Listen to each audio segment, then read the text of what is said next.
How would you multiply 9 with 8? Some of you have probably memorized the multiples of 9 and know the answer. We know that it is 72, but in this session, we will understand multiplication in a very different way. Will this different way help us? Well, let me put it this way. Understanding this technique will help us solve problems like 998 times 997 in about 5 seconds. Yes, without a calculator. You don't believe me, do you?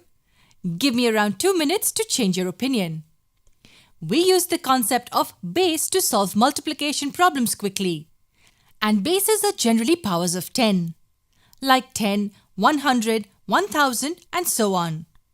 When we are given the multiplication problem, the first thing we should ask ourselves is, which base is close to both the numbers? Here, both numbers are close to 10, so we can say that the base is 10. Once the base is decided, life becomes really easy. First, we subtract the base from each of these numbers. Subtracting the base from the first number, we get 9 minus 10. That equals minus 1. We write it next to that number. Next would be 8 minus 10. That equals minus 2. These two numbers tell us how far these two numbers are from the base. 9 is minus 1 units away from the base, and 8 is minus 2 units away from the base. So the initial two steps, choose the base and subtract it from the numbers. Once this is done, just make a partition like this. On the left, we write the sum. What sum? The sum of these two numbers or these two numbers. Both will result in the same answer. Either 8 plus minus 1 or 9 plus minus 2. Both equal 7. So we write a 7 on the left. On the right, we have the product of these two numbers. Minus 1 multiplied by minus 2. And that equals 2. Yes, we should also consider the sign when we multiply these two numbers. There you go. We have the answer. 9 times 8 is 72. The steps are simple. We find the base, then subtract it from each number. Write the sum on the left and the product on the right. Is there anything we need to be careful about here? Yes. On the right, the number of digits should be equal to the number of zeros in the base. Here, the base has 1 0, so we write just one digit on the right. Don't worry, everybody thinks this is difficult at first. So let's quickly solve a couple of problems and you will see how simple this technique actually is. Say we want to multiply 98 with 97. Both these numbers, as we can see, are close to 100. So the base is 100 here. 98 minus 100 is minus 2 and 97 minus 100 is minus 3. Then we make a partition. On the left we write the sum and on the right we write the product. 98 plus minus 3 is 95.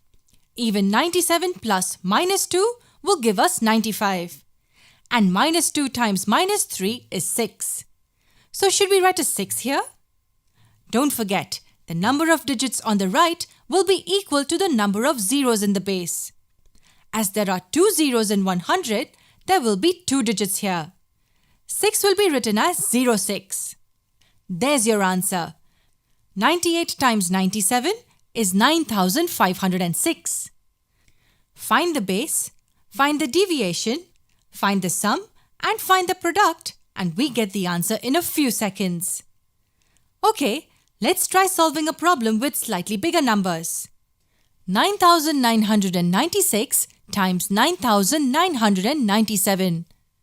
Why don't you try this? Remember the 4 simple steps.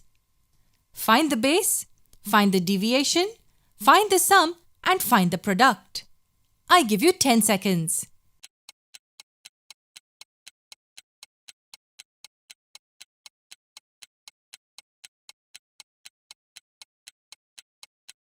Both numbers, as we can see, are close to 10,000. So the base will be 10,000.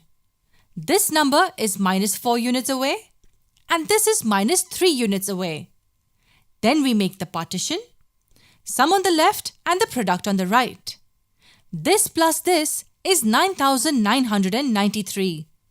The sum of these two will also give us 9,993.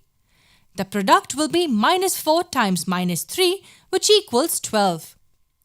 The number of zeros in the base is 4, which means we will have 4 digits on the right. 12 will be written as 0012. That's our answer. The product of these two numbers will equal 99930012. Wasn't this quick? Faster than a calculator, you think? Notice that in all the examples we saw, both numbers were below the base. 98 and 97 were below 100.